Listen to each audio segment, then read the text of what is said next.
All right, our top story focus on the northeast, and Assam's flood situation has further deteriorated with one more person dead in the Darang district. The death toll has risen to 9 in the current pre-monsoon floods. This is just pre-monsoon right now, and so much devastation. 6.62 lakh people have been affected in 27 of the state's 34 districts so far already. And in fact, at least 1,500 villages, Gargi, along the Brahmaputra, one of the world's largest rivers, are flooded and water levels rising in the past 3 days. NDTV's Ratnadeep Chaudhary joined a rescue mission in Assam's Hojai and has sent us this ground report. Rescuers of the State Disaster Response Force wading through neck-deep water, carrying 2 children to safety. Since Tuesday, hundreds of stranded people have been rescued from Hojai, one of the worst flood-hit districts of Assam.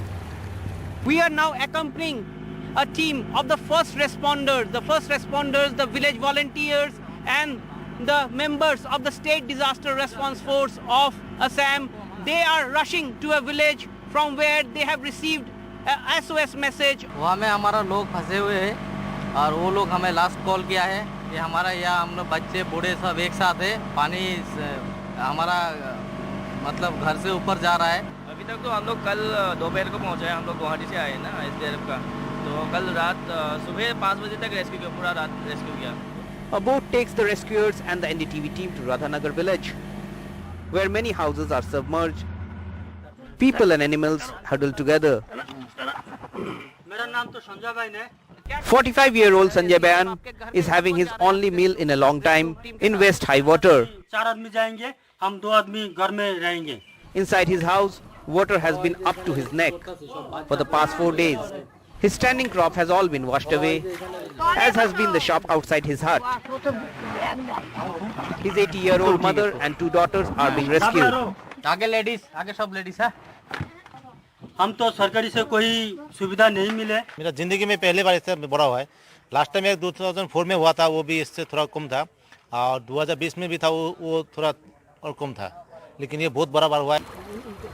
In Hojai alone, over 70 villages are flooded, and over 1,000 villages are affected across the state. Army and NDRF are helping with rescue. The Air Force is delivering essentials to the Dima Hasao district, totally cut off for the past 5 days. And in southern Assam's biggest town, Silchar, the Barak River is flowing above danger mark. This train, stranded at the new Haflong station, is dangerously on the verge of floating downhill. पानी के थोड़ा पानी के नीचे नहीं गया, बाकी सब संपूर्ण गांव गया है, मिल गया है, मैं भी मिलता है। अब लोकल जो बोट है, कंट्री बोट, वो लोग भी काम कर रहे हैं, वो SDRF से NDRF से भी काम कर रहे हैं। These villagers making their way to a relief camp after being rescued from their inundated village by the rescuers of the State Disaster Response Force, even as Assam battles rising flood waters. The challenge for the government is to safely rescue people like them, young, old, men and women who are stranded, inundated in villages by floodwaters, and therefore the focus at this moment is the rescue operations. In Hojai, with camperson Sanjay Chakravarti, Ratnadeep Chaudhary for NDTV. All right, Ratnadeep accompanying a team on a rescue operation there. And the worst affected districts in Assam include Kachar, Dima, Hosai, Hojai, Nagaon as well. And in Kachar, a 48-hour partial lockdown has been imposed. And with the lockdown, the focus is on rescue operations, and Army and the NDRF and state forces are working in tandem to rescue all those stranded. Next 48 hours, हमने schools, educational institutions and non-essential private establishments को बंद किया है. I request public to cooperate. ज़रूरत से ज़्यादा घर से बाहर मत जाइएगा. दूसरा ऑर्डर हमने निकाला है कि unnecessary flying of vehicles will be restricted. ये प्राइमरली हमारे रिलीफ वर्क्स को डिस्टर्ब कर रहा है, एंड आप जैसे वीडियोस में देखे हैं, हर एम्बैंकमेंट में ऊपर हज़ारों लोग जम के वीडियोस बना रहे हैं. This is not advisable at this point of time.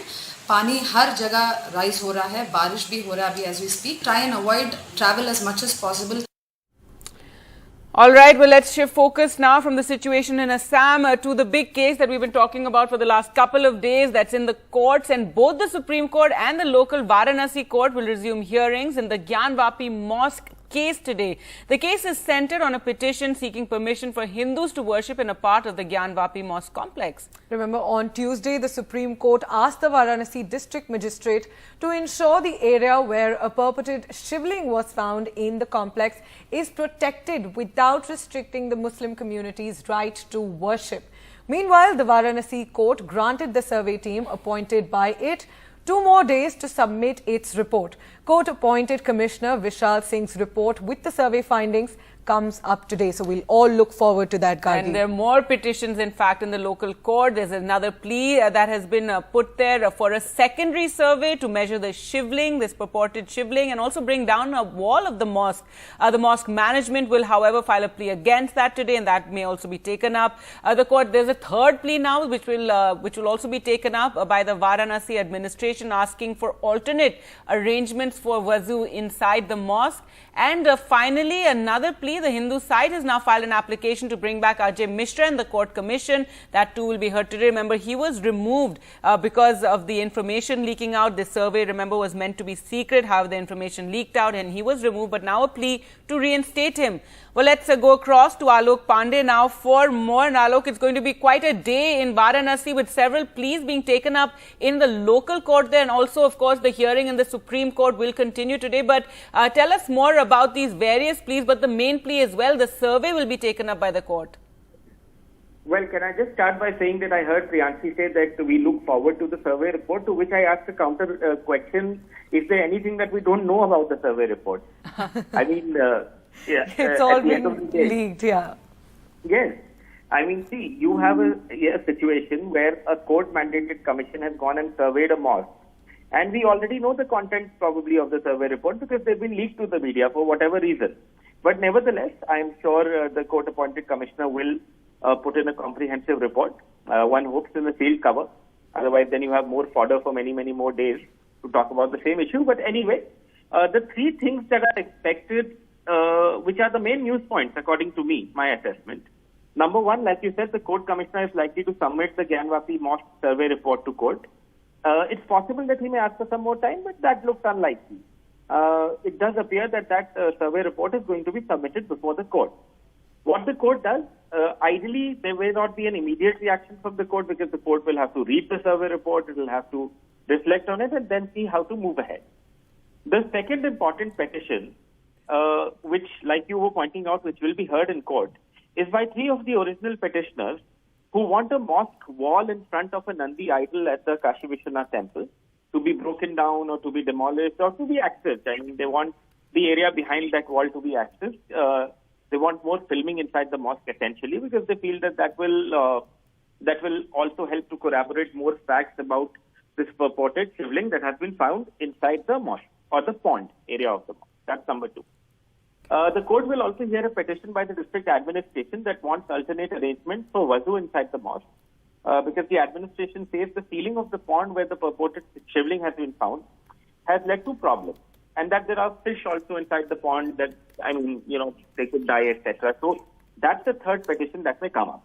And then there are the peripherals. For example, you have news reports in the local papers that Ajay Mishra, the now discredited court commissioner, if I can say that, submitting his survey report to the court yesterday.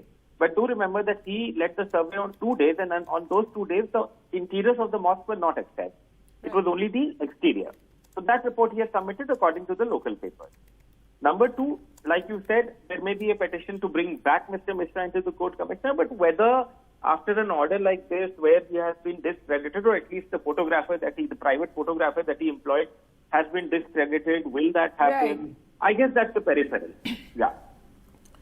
All right, Alok. So busy day ahead for you there. Thanks so much for joining us with the latest, and we'll return to you for more updates. And as we mentioned, the Gyanvapi row will also be heard in the Supreme Court today. The top court will hear a plea seeking a stay on the survey. Earlier, the Supreme Court had directed the district magistrate of Varanasi to ensure protection of the area inside the Gyanvapi Srinagar Gauri complex where a purported shivling was said to be found. Right. The court had directed also that this must be done without affecting the rights of Muslims to offer prayers at the mosque. Let's go across to Arvind for more on this story. Arvind, the main focus on what the Supreme Court will say on the matter today, as the survey has been challenged there. What are you expecting?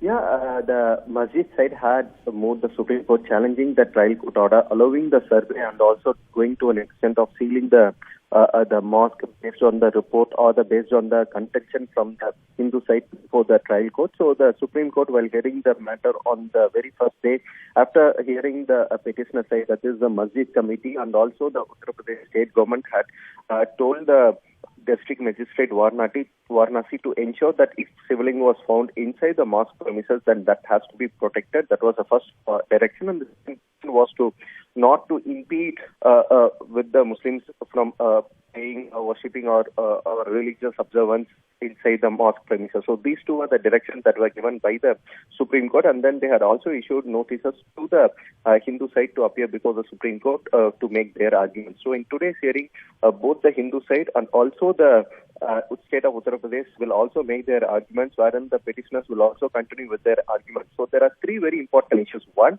the Place of Worship Act 1991 makes it very clear that no existing religious structure, the status quo of existing religious structure should be maintained. If that's the case, then how did the trial court go ahead with this particular hearing? So that is a preliminary objection based on what the masjid side has moved the Supreme Court. So Supreme Court will adjudicate that very important point, whether the trial court has the jurisdiction or has the jurisdiction to go ahead with this hearing. One. The second thing is about this entire survey process. So these two are the important issues, the contentious issues the Supreme Court will hear today, and then will likely to pass some kind of interim order in this matter. All right, Arvind, thanks so much for joining us with that. So, yes, as you can see, the Gyanvapi mosque issue being taken up in the Supreme Court as well as this Varanasi court and several pleas around it. But that's not the only religious place case that is being taken up. Now, a court in UP's Mathura will also pronounce its verdict today in one of the suits filed in the Sri Krishna Janmabhoomi-Shahi Idgah mosque dispute case. The lawsuit has demanded the removal of the mosque allegedly built on orders of Mughal Emperor Aurangzeb in 1669-17, the premises of the temple near the birthplace of the deity Lord Krishna. The court will pronounce its verdict on whether the suit can be maintained or even should be heard. Let's go across to Sukirti now for more. And Sukirti, so this is the other case that comes into focus today with the court expected to give its decision. Well, yes, Gargi. The decision is expected somewhere around 10 a.m. at the District Court of Mathura. Today, the court will, in its verdict, give some clarity on whether this suit should be heard in court in the first place or not. Because earlier this case had been filed at a civil court in Mathura, which had dismissed the petition, saying that if suits like this are registered, then more and more worshippers will come to the court in such matters. And also, this suit cannot be admitted under the Places of Worship Act. If the court today admits this particular suit in court and says that it is ready to hear the case, then it would be a significant matter, considering issues like these are already being heard with respect to the Gyanvapi mosque in Varanasi, and then the Krishna Janmabhoomi issue would also grab the headlines. And this had been an issue during the UP elections as well, where several politicians across UP, including the Deputy Chief Minister, had said that the revival of the Krishna Janmabhoomi is next on the agenda of the BJP government after the Ram Temple in Ayodhya. So this has been one of the key poll planks during the entire election campaign, and if the court also gives its go ahead, then it would encourage the petitioners in other cases as well, because there are several cases that have been filed across various courts across Mathura with respect to removal of the mosque and revival of the Krishna Janmabhoomi temple. All right. So all eyes will also be on whether this case will be, allowed to go forward by the court there. Thanks so much, Sukirti, for joining us with those details. With that, time for us to slip into a short break. And coming up in Madhya Pradesh's Rajgarh, stones pelted at an SC man's wedding procession. There was a dispute over music. We'll get you all the details on the other side.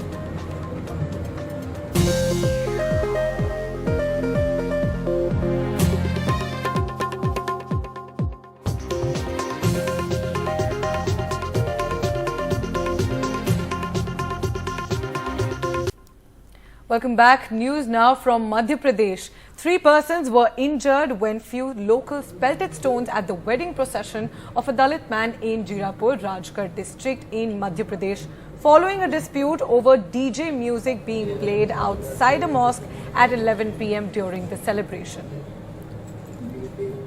The marriage party members had stopped the music, but then they started it again, and that is what led to this issue with stone pelting. Now 7 people have been arrested. Let's go across to Anurag for more on this. Anurag, give us more details, and 7 people arrested for the stone pelting. Yes, Gargi.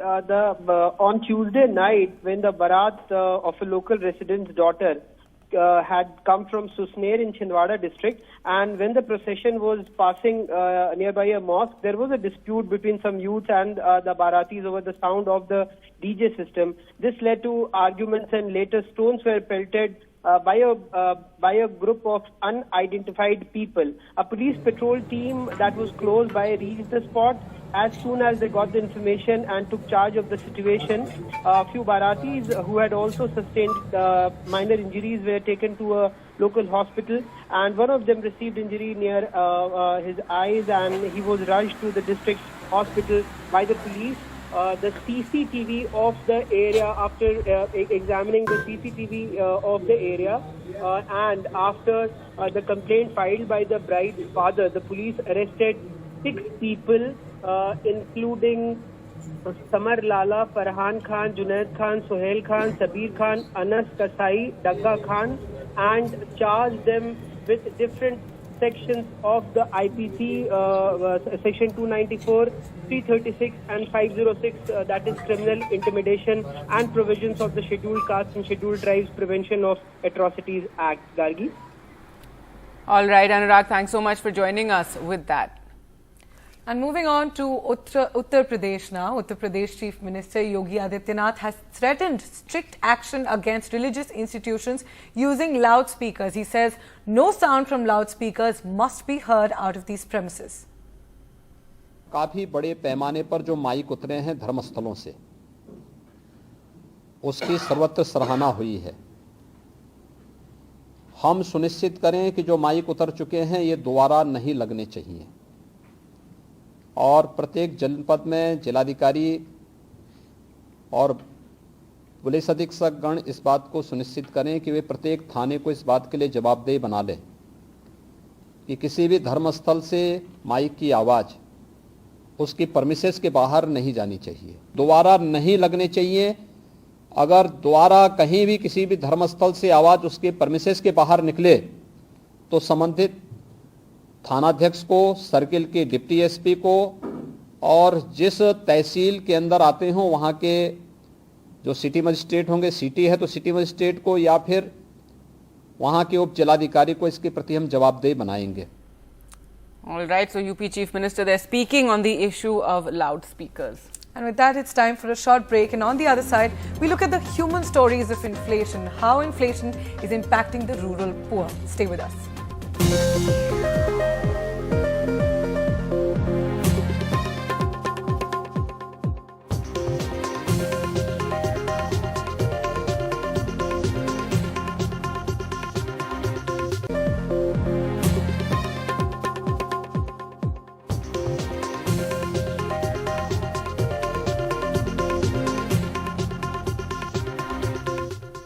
Welcome back. Now, US shares saw their biggest one-day drop since 2020 after downbeat earnings reports from some of America's biggest retailers, and that's not a very good indication for us, is it, Priyanshi? That's right, Gargi. We'll look forward to how Indian markets react to these. In fact, in the US, a Target said unexpectedly high fuel and freight costs had cut into profits, which halved compared to a year ago. In fact, Target's shares tanked to their worst since the 1987 crash, and markets tanked as recession fears now grip investors. And inflation at a 40-year high there in the US, and here as well, retail inflation at an 8-year high, and with rural inflation stripping urban areas. What does this mean on the ground? NDTV does a reality check in the Prime Minister's constituency itself of Varanasi, where the same amount of money now buys you a lot less, whether it is daily staples like cooking oil or biscuits. Alok Pandey sent us this report.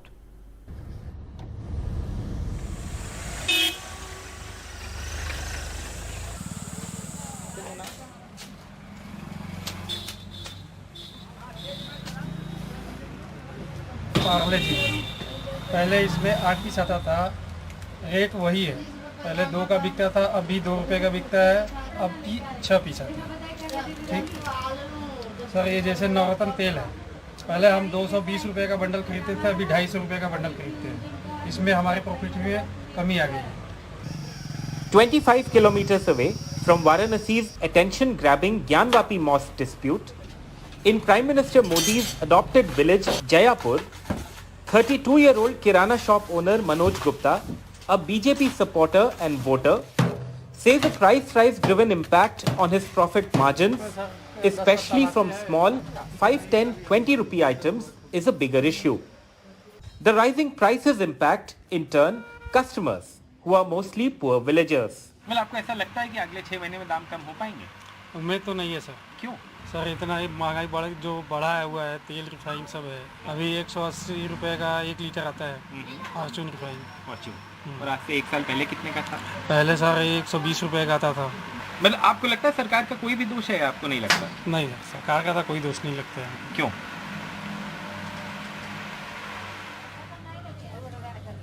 A few steps away, Aarti Devi, who runs a small savings cooperative with other village women, is more vocal in assigning blame.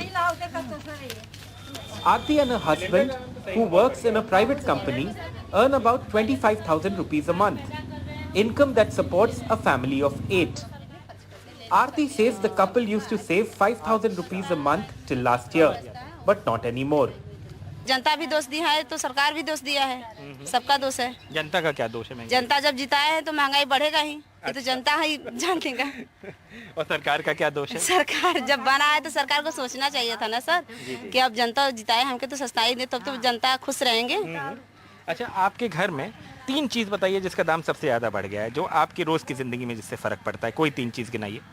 दाल है, gas है, तेल है। 5 kilometers away, in the Bhikaripur village, 45-year-old Birendra Kumar Yadav, a milk seller like many others around him, says earnings have been severely impacted in the last 6 months.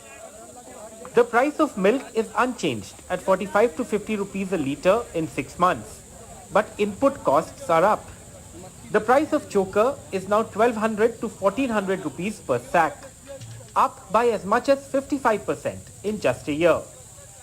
Each animal needs to be given about half litre mustard oil each week, whose prices have risen by 15 to 20 rupees per kg in the last year. Add to this rising costs of fuel used for transportation. तो मंदिर मस्जिद तो है, आदमी का महंगाई से थोड़ा दिमाग को हटाना कि कैसे इनको खींचा जाए। इसमें भिड़े रहेंगे तो ये सब मुद्दा सब रहेगा, खाना खाएं या न खाएं। I'm sitting on a bench in the Prime Minister's adopted village, Jayapur in Varanasi, and there's an interesting message here. It says, "Khud ko badlo, Bharat badlega," meaning that you change yourself and India will change. But in these times of price rise, perhaps many could argue that the government too needs to tinker with or change some of its policies so that people, especially in the rural areas, can live with more ease. In Varanasi, with camera person Rajesh Gupta, this is Alok Pandey, NDTV. All right, now a big flip on the program, and from rural inflation now to the Cannes Film Festival. The 75th edition of the Cannes Film Festival is extra special for India for more than just one reason. The prestigious film festival is celebrating Indian cinema. And secondly, actor Deepika Padukone is on jury duty, and that's what makes it extra special. The actor believes that this is just the beginning. I think cinema is such a powerful tool and such a powerful medium. It has the ability to impact people's lives and touch and influence people's lives. So I think to forget for the next 2 weeks that we actually have this burden and this responsibility and actually just enjoy the creative process, I think that's sort of what we're all here to do. I think we're all creative people. I don't think any of us have the capacity to judge or to critique or to criticize or to, I think it's just to enjoy and to embrace the experience. I think, that's what we're all going to try and do. And there will come a day, I truly believe, where India won't have to be at Cannes. Cannes will be in India. We have with us the 2010 Commonwealth Games gold medalist for India, Somdev Devvarman. He's part of the Sony Sports team as an expert. In fact, don't forget to watch the Roland Garros 2022 from May 22nd live on Sony 6, Sony 10.2 in English, Sony 10.3 in Hindi and Sony 10.4 in Tamil and Telugu channels. Somdev, welcome to NDTV. Let's start with the two giants of the game. Let's start with Rafa Nadal and Novak Djokovic. The French Open marks their comeback. How do you see this panning out? Well, drama, isn't it, when it comes to another Grand Slam, the second Grand Slam of the year. But I feel like, they're in very different places right now. Let's begin with Novak, because, he's had an interesting 2022, to say the least. Missed out on, his favorite slam, the Aussie, which he's won 9 times. We all know why he missed that. But even when even when you're talking about the world number one, the world number one needs tennis matches under his belt. The world number one needs to, be sharp, have win tournaments, feel like he's out there playing his best tennis. And, we saw at the start of the year that Novak was certainly far from his best, even when he did come back. He had some uncanny losses. He wasn't winning tournaments. In his hometown, he lost to Rublev in the third set. And even in that entire tournament leading up to it, he was losing a lot of first sets. And, it shocked a lot of the tennis world. But, for me, I felt like it was very normal, because he hadn't played the kind of matches that he's used to playing, especially to begin the season. So the good news for Novak is, despite losing to Alcaraz in the semis of Madrid, he's gone ahead and won the title in Rome, and he's won it fairly convincingly. So I think when it comes to Novak, he's definitely going into the French Open with as good as form that he can expect. And he for sure would have liked to have won a title, and the fact that he's won a huge title in Rome is going to give him confidence, and I think he's going to be exactly where he wants to be. Now, when it comes to Rafa, completely different story, because, last year Rafa was talking about, not really knowing exactly where he was going to be with his injuries, if he was even going to be able to play the Aussie. Comes out, plays the Aussie, wins it, and and all of us are kind of sitting over there saying, all right, Rafa is ready for the French Open. And he's like he's always been. He always goes in, he always takes a few weeks, gets ready for playing Monte Carlo, Barcelona, Madrid, Rome, and before you know it, he's ready. And he's won the title 13 times. So he's definitely not someone you're counting out. But I do think that it's safe to say that, in the last 15 or 16 years, this is probably the most hurt, the most injured that Rafa has been while he's to the French Open. And his, I think the rest of the field also understands that, because he's been fairly vocal about the fact that he's had to play through injuries, his whole career. And, knowing Rafa, that's just the kind of guy he is. I think he's not going to go up there. He's not wanting to make excuses, but he's going to fight, give it his best, and, see where he stands at the end of the week. You mentioned Rafa Nadal and his injury. We have seen him playing with injuries in tournaments and, in fact, winning those tournaments. How do you think this time it is going to be different? Do you believe that he will have any pressure of winning a tournament that he has always managed to win? Remember, he is a 13 times champion when it comes to French Open. Do you think because of his injury, it will be a little different this time? When it comes to Nadal, especially because he's done it through his career, I think very few players in the world of tennis, in the history of tennis, have handled pressure as well as Rafa has. Through his career. And so I don't think that the pressure is going to play a big part. The guy has won the tournament more than anybody. He has won any Grand Slam ever in men and women. He's won the tournament 13 times, like you mentioned earlier. So I don't think it's about the pressure or about, rising to the occasion. I think that's something that he's done since he was a teenager. For me, it's a little bit more about how serious his injuries really are. Because, Rafa, one of the things that, we can say about Rafa is he has played a majority of his career despite having, not small injuries, but, fairly big ones with, his foot, with his knees that have troubled him in the past as well. And now, it's a whole different story with Nadal and, his foot once again. So it's not that he's a player, he mentioned it himself, he's a player that has always played through injuries. And so the question now is, how bad are his injuries, and are they really going to allow him to play at his best? Because if he's not at his best, I don't believe that, Rafa Nadal, not at his best, has to, go out and win the French Open this year. I do think he's got it in him to make a deep run in the quarters and semis. But if he does come up against an Alcaraz, if he does come up against a Novak Djokovic, all very possible scenarios, then I do think he needs to be at his best in order to beat these guys right now. Because an injured Nadal, we saw, listen, don't take anything away from Nadal, because he did come into the Aussie Open saying that he was potentially a little injured too, but that was slightly different. I think here at the French, this is the place where he's usually come in, winning 2 or 3 events on the clay. This year, not won a single one. So I think that, not just not one, but, lost to Alcaraz last week in Rome, very surprising kind of exit that he had to Denis Shapovalov. The fashion in which he lost him. It's kind of the thing that kind of raises eyebrows, especially in the tennis world. So, everybody knows that Nadal is a champion, but it comes to, battling through your body. The thing about it is he is getting older. And the older you get, the harder it is to kind of, get through these, play through pain. And so for Rafa's sake, you hope that he's not playing through pain. And you hope that, you do get 100% healthy and fit Nadal. But I don't think that that's very likely this year. Right. Let's also talk about Wimbledon's ban on the Russian and Belarusian players in context with Russia's invasion of Ukraine. The French Open has allowed the Russian players to compete at the Roland Garros. What are your thoughts on this? I understand both sides of the story. I honestly do. Obviously, the argument is, that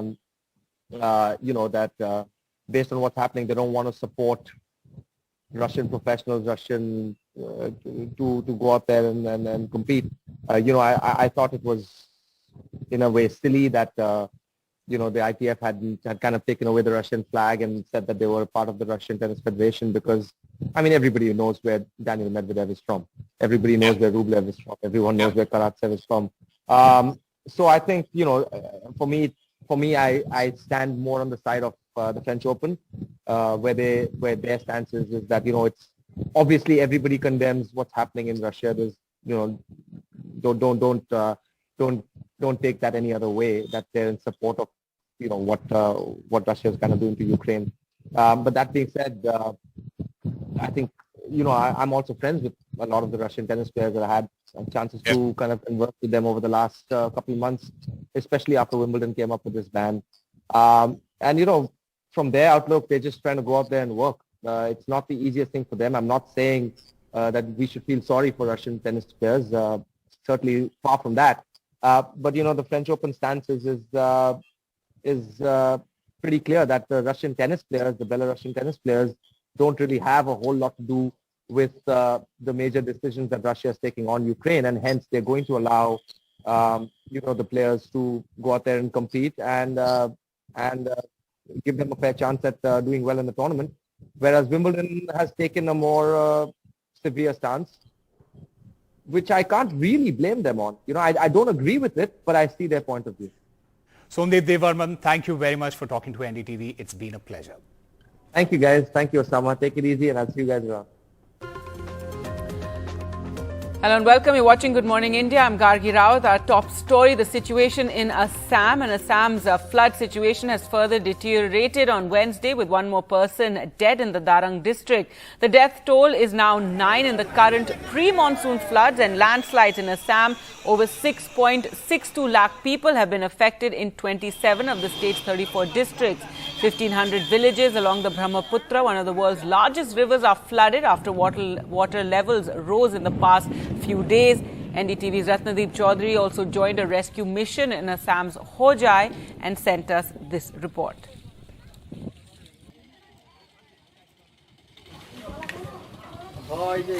Rescuers of the State Disaster Response Force wading through neck-deep water, carrying 2 children to safety.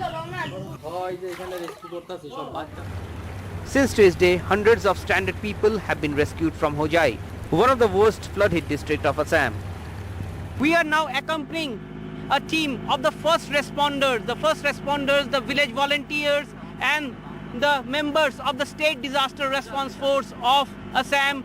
They are rushing to a village from where they have received a SOS message. वहाँ में हमारा लोग फंसे हुए हैं और वो लोग हमें लास्ट कॉल किया है कि हमारा यहाँ हम लोग बच्चे बूढ़े सब एक साथ है। पानी हमारा मतलब घर से ऊपर जा रहा है।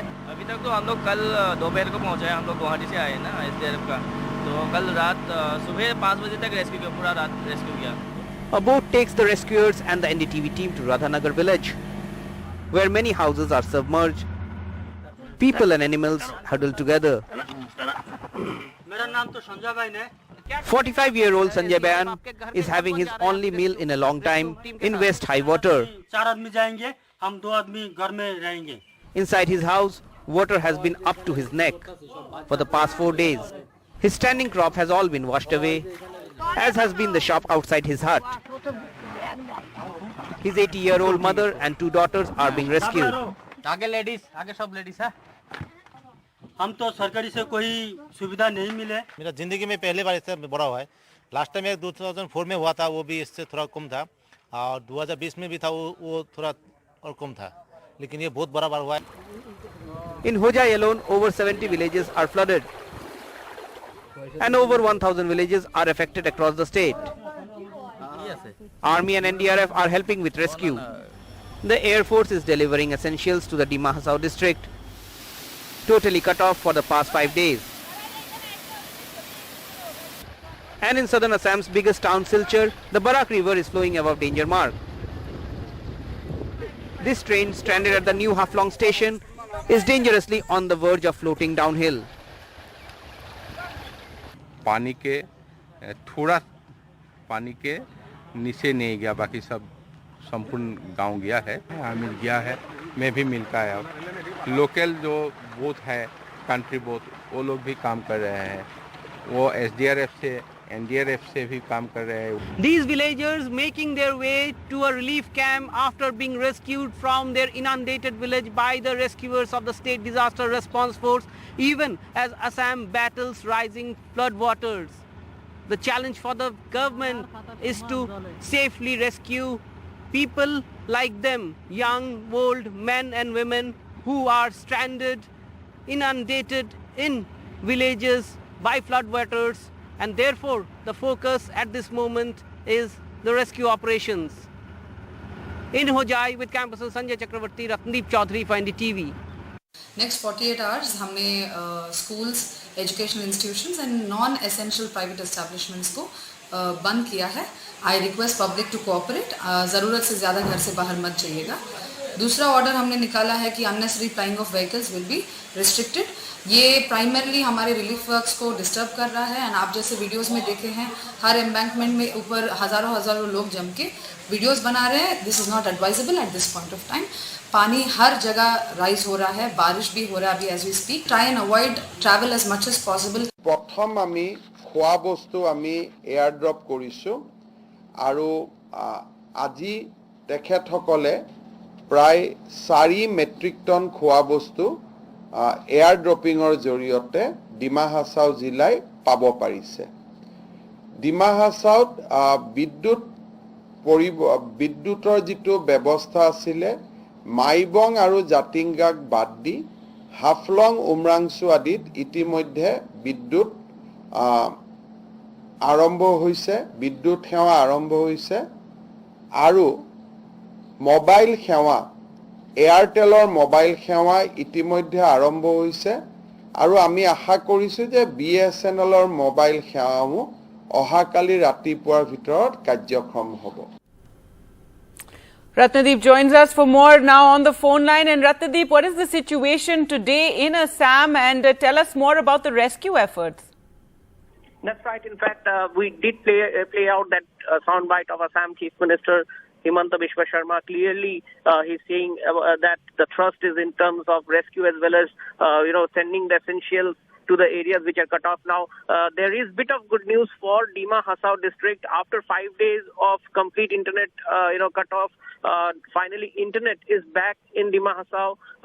Also, the road to Dima Hasao has been partially opened up, and when I say partially opened up, it's not still open completely for vehicular movement, but some of the material and essential supplies by road are also being sent at least up to Jatinga. However, between Jatinga to Haflong, only two-wheelers can move. That's what we are getting to understand from government sources. However, yesterday, airlifting of essential supplies to Dima Hasao has started, and today there will be at least two sorties. One from Indian Air Force will pick up essentials from Jorhat and drop it to Dima Hasao, and as well as from Silchar, essentials will be airlifted to Dima Hasao. So that has been the focus in Barak Valley region, particularly in Kachar district. There is a 48-hour lockdown which has started. It's a partial lockdown. This has been done so that district administration gets enough scope to also carry out rescue as well as relief operations. However, in Silchar, the water level has started to recede a bit. That's what the morning update is. So that remains a grey area. But apart from that, Hojai and Nagaon district, the two districts which are downstream of Dima Hasao and Karbi Anglong, in these two districts, more people have now got affected, and the rescue operations which had started yesterday, a combined rescue operation of the Indian Army, the NDRF, as well as the State Disaster Response Force, that continues. Areas like Kampur, which is bordering Nagaon and Hojai, in the last 12 hours, in those areas there have been massive increase of flood waters, and people are stranded, they're marooned. So those are the areas where the focus of rescue operation will be today, and the focus also would be to send essentials, airdrop essentials to Dima Hasao.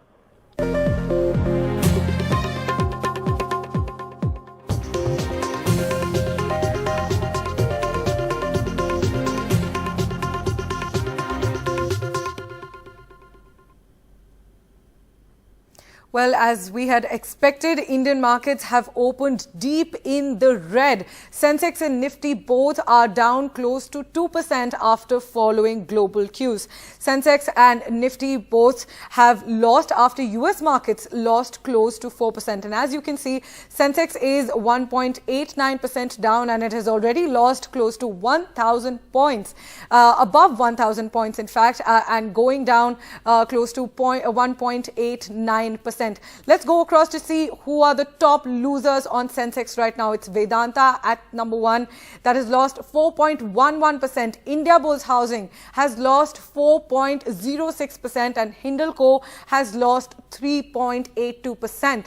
Wipro has lost 3.62%, Yes Bank down by 3.39%, JSW Steel down by 3.36%, Tata Motors, which had recently gained a lot, is down close to 3%, Z Entertainment down by 2.91%, Adani Ports, which had also been gaining a lot for the last few months, is down by 2.69%.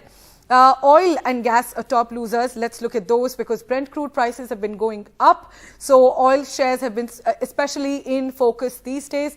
IGL has lost 5.4%.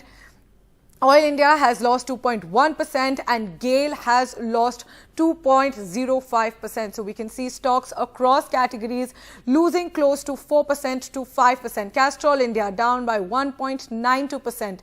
BPCL down 1.72% and Reliance down by 1.59%.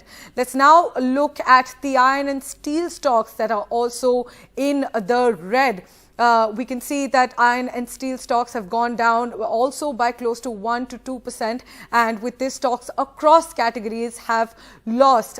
In the metal sphere, Hindalco has lost 3.56, SAIL down by 3.37, and Tata Steel down by 3%. And with this, overall Sensex is currently down by 1.8%. In metal, it's JSW Steel down by 3% and Jindal Power down by 2.55%.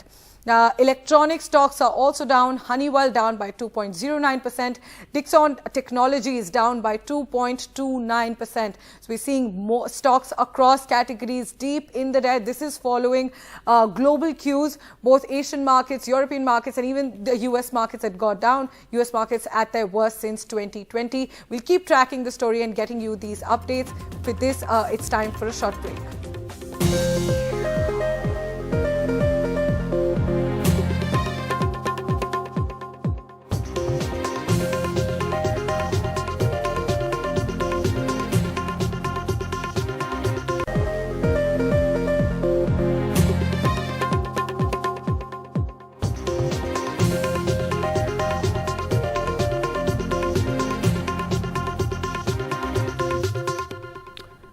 Welcome back. Let's focus on Assam's flood situation, which is further deteriorated on Wednesday with one more person dead in the Darang district. The death toll rose to 9 in this current pre-monsoon floods and landslides that are being witnessed in Assam. Over 6.62 lakh people have been affected in 27 districts. At least 1,500 villages along the Brahmaputra are flooded after water levels rose in the past 3 days. The focus now on relief and rescue.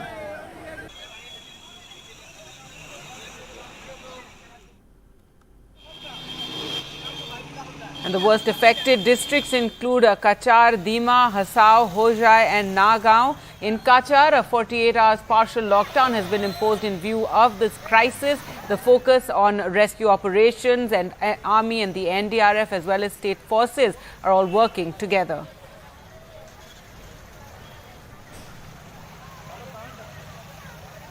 Next 48 hours, हमने schools, educational institutions and non-essential private establishments को बंद किया है. I request public to cooperate. ज़रूरत से ज़्यादा घर से बाहर मत जाइएगा. दूसरा ऑर्डर हमने निकाला है कि unnecessary plying of vehicles will be restricted. ये प्राइमरली हमारे रिलीफ वर्क्स को डिस्टर्ब कर रहा है. एंड आप जैसे वीडियोस में देखे हैं, हर एम्बैंकमेंट में ऊपर हजारों लोग जम के वीडियोस बना रहे हैं. This is not advisable at this point of time. पानी हर जगह राइज हो रहा है, बारिश भी हो रहा है अभी as we speak. Try and avoid travel as much as possible. प्रथम आमी खोआ बस्तु आमी एयर ड्रप करिसु आरो আজি তেখেতসকলে প্ৰায় 4 মেট্ৰিক টন খোৱা বস্তু এয়াৰ ড্ৰপিঙৰ জৰিয়তে ডিমা হাছাও জিলাই পাব পাৰিছে. ডিমা হাছাওত বিদ্যুতৰ যিটো ব্যৱস্থা আছিল মাইবং আৰু জাতিংগাক বাদ দি হাফলং উমৰাংচু আদিত ইতিমধ্যে বিদ্যুৎ আৰম্ভ হৈছে, বিদ্যুৎ সেৱা আৰম্ভ হৈছে আৰু মোবাইল সেৱা এয়াৰটেলৰ মোবাইল সেৱা ইতিমধ্যে আৰম্ভ হৈছে আৰু আমি আশা কৰিছো যে বিএছএনএলৰ মোবাইল সেৱাসমূহ অহাকালি ৰাতিপুৱাৰ ভিতৰত কাৰ্যক্ষম হ'ব. All right, moving on to other news now. 3 people were injured when a few locals pelted stones at a wedding procession of a Dalit man in Jirapur in Rajgarh district of Madhya Pradesh. This following a dispute over a DJ music being played during the celebration, and that too next to a mosque.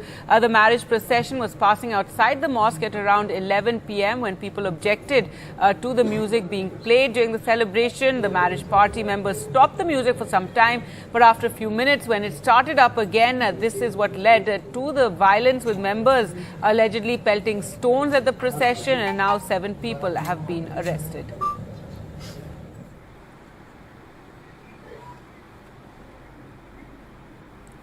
So 3 people have been injured in this incident in which there was stone pelting on a wedding procession. As we said, it was to do with the music being played outside the mosque. Let's go across to Anurag for more. Anurag, give us more details of this incident. Yes, Gargi, the incident took place at Mataji Mohalla in Jirapur town, which falls in Rajgarh district at around 11 p.m. on Tuesday night, when a barat of a local resident's daughter had come from Susner in Chhindwara district. And while the procession was passing, there was a dispute between some youths and the baratis over the sound of the DJ system outside the mosque. This led to arguments, and later stones were pelted by a group of unidentified people. But then police scanned all the CCTVs of the nearby area, and 6 to 7 people were arrested. 3 others were also detained and interrogated. Few Baratis who had sustained minor injuries were taken to a local hospital. One of them received injury near his eyes and he was rushed to the district hospital by the police. All right. Thanks so much, Anurag, for joining us with those details. Now, UP Chief Minister Yogi Adityanath threatened strict action against religious institutions using loudspeakers, saying no sound from loudspeakers should be heard outside of the premises. काफी बड़े पैमाने पर जो mic उतरे हैं धर्मस्थलों से, उसकी सर्वत्र सराहना हुई है। हम सुनिश्चित करें कि जो माइक उतर चुके हैं ये दोबारा नहीं लगने चाहिए और प्रत्येक जनपद में जिलाधिकारी और पुलिस अधीक्षक गण इस बात को सुनिश्चित करें कि वे प्रत्येक थाने को इस बात के लिए जवाबदेह बना लें कि किसी भी धर्मस्थल से माइक की आवाज़ उसकी परमिसेस के बाहर नहीं जानी चाहिए, दोबारा नहीं लगने चाहिए। अगर दोबारा कहीं भी किसी भी धर्मस्थल से आवाज़ उसके परमिसेस के बाहर निकले तो संबंधित थानाध्यक्ष को, सर्किल के डिप्टी एसपी को और जिस तहसील के अंदर आते हों वहाँ के जो सिटी मजिस्ट्रेट होंगे, सिटी है तो सिटी मजिस्ट्रेट को या फिर वहाँ के उप जिलाधिकारी को इसके प्रति हम जवाबदेह बनाएंगे।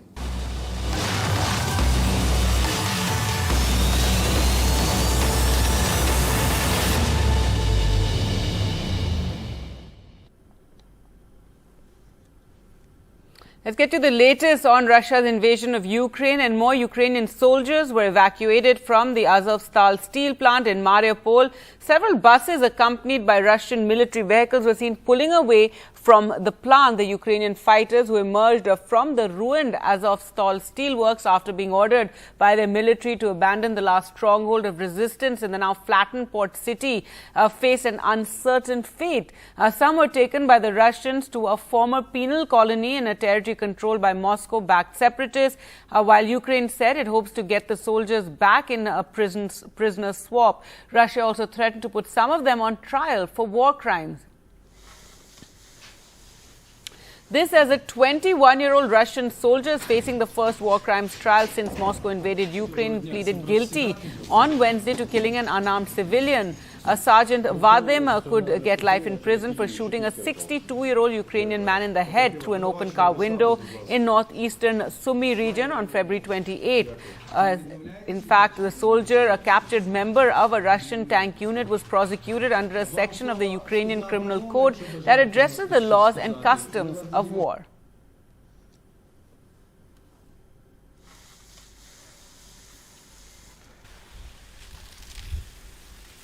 Ukraine President Zelensky on Wednesday said catastrophic mistakes have been made by Russia during its invasion of Ukraine.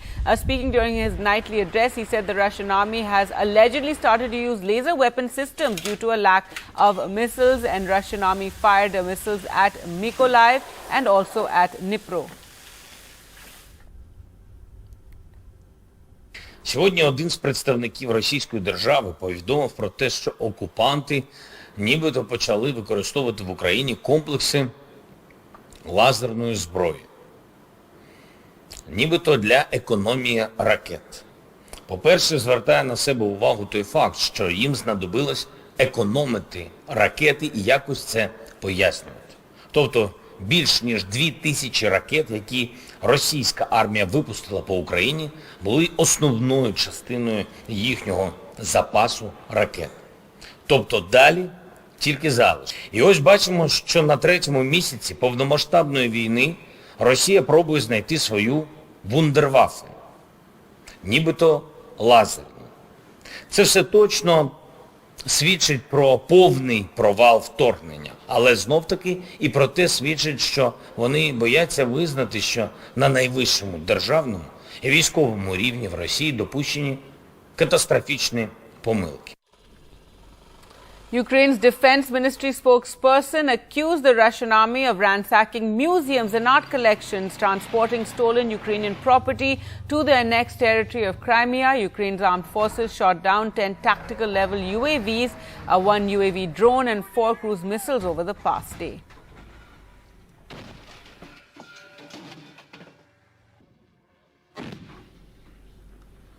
Загарбники на захоплених територіях Херсонської області вчиняють воєнні злочини. Окупанти грабують музеї, мистецькі колекції навчальних закладів. Викрадене майно російські військові злочинці вивозять на тимчасово окуповану територію Автономної Республіки Крим. The European Commission President Ursula von der Leyen said on Wednesday the bloc was taking its ambition to becoming independent of Russian fossil fuels to yet another level as she announced plans for a nearly €300 billion energy package. The European Commission's investment initiative is meant to help EU countries start weaning themselves off Russian fossil fuels. But today we're taking our ambition yet to another level to make sure that we become independent of Russian fossil fuels as quickly as possible. This whole approach is Repower EU. So Repower EU will help us to save more energy, to accelerate the phasing out of fossil fuel, and most importantly, to kickstart investments on a new scale. So I would say this will be the speed charging of our European Green Deal.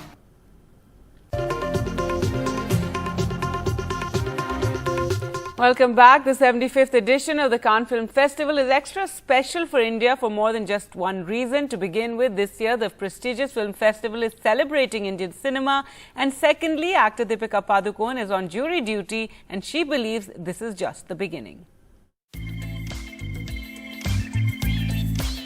Deepika Padukone on the judges panel at the 75th Cannes Film Festival. In the past, Nandita Das, Vidya Balan and Sharmila Tagore have been a part of this prestigious jury. When asked if she feels burdened by the responsibility of judging a film, the Bollywood star said, I think cinema is such a powerful tool and such a powerful medium. It has the ability to impact people's lives and touch and influence people's lives. So I think to forget for the next 2 weeks that we actually have this burden and this responsibility and actually just enjoy the creative process. I think that's sort of what we're all here to do. I think we're all creative people. I don't think any of us have the capacity to judge or to critique or to criticize or to, I think it's just to enjoy and to embrace the experience. I think, that's what we're all going to try and do. And there will come a day, I truly believe, where India won't have to be at Cannes. Cannes will be in India. Le président ukrainien, Volodymyr Zelensky. But on the larger issues of stars criticizing those in public life, Ukrainian President Zelensky, invited by the festival to speak, called on actors not to remain silent. Zelensky is leading his country's fight against Russian invasion. Звичайно, ми продовжимо битися. І у нас немає альтернативи, ніж виборювати свободу. І я впевнений, що диктатор програє. Але мають прозвучати слова, як у 1940-му, прозвучати з усіх екранів вільного світу. Потрібен новий Чаплін, який доведе і зараз, що кінематограф перестав бути німим. Згадайте, як це звучало. The Cannes Film Festival has returned after the pandemic with a vastly disrupted cinema market with rising power of OTT players.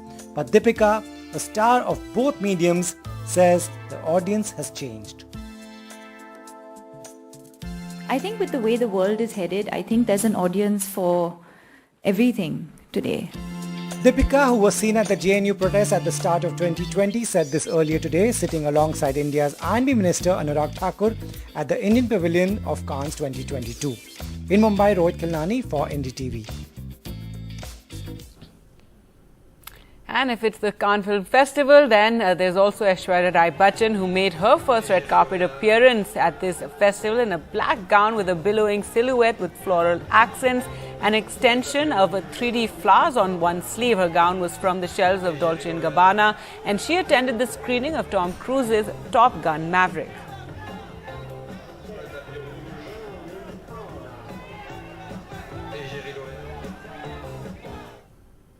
With that, time for us to slip into a short break. More news updates on the other side. Stay with us.